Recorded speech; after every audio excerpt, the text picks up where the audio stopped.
Hai, jumpa lagi semua. Assalamualaikum. Selamat datang ke channel Pok Mang Teo. Hari ini aktiviti biasa diteruskan, rutin seharian ya. Pagi-pagi melawat pokok-pokok durian di sekeliling rumah. Tengok ada apa-apa perkembangan terbaru. Jadi pada hari ini saya nampak banyak tunas-tunas baru yang mula tumbuh selepas musim hujan. Jadi saya nak pruning, nak potong, buang semua tunas-tunas baru itu.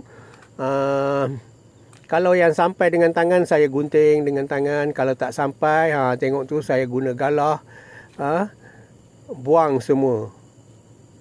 Bukan apa, ini adalah untuk supaya dahan-dahan batang akan membesar dengan cepat.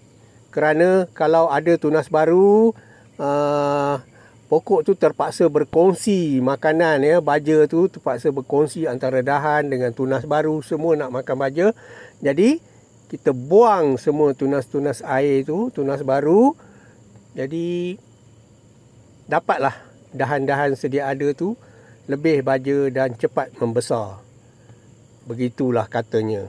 Jadi saya ikut saja, saya buat sebab mengharapkan hasil yang terbaik untuk setiap pokok. Jadi hari ini itulah aktivitinya, membuang tunas-tunas baru yang tumbuh di pokok durian. Dari sepokok ke sepokok, begitulah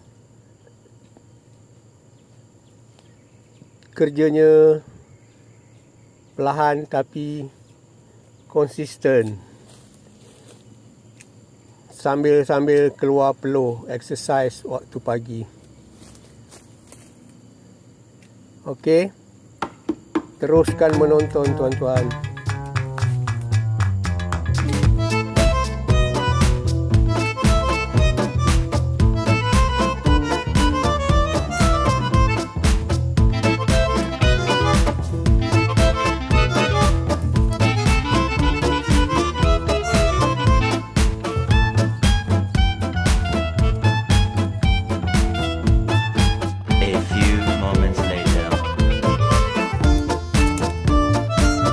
Setelah siap melakukan kerja-kerja pruning, masa untuk berehat. Tapi sambil-sambil berehat tu saya kutip pucuk ubi kayu yang ada di tepi-tepi pagar rumah saya ni.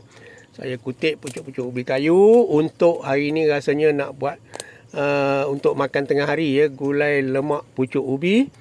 Dan juga separuhnya saya akan celur pucuk ubi, cicah budu. Itulah rasanya menu makan tengah hari ini. Okey. Ini memang pokok ubi ni saya tanam khaslah tepi-tepi pagar, khas untuk diambil pucuk saja. Targetnya untuk ambil pucuk, buat sayur, buat ulam, celur cicah budu dan sebagainya. Kena tanam dalam pagar, kalau tidak habis kerbau pendek tu disondolnya. Begitulah kehidupannya tuan-tuan. Jadi kepada yang menonton diucapkan terima kasih daun keladi.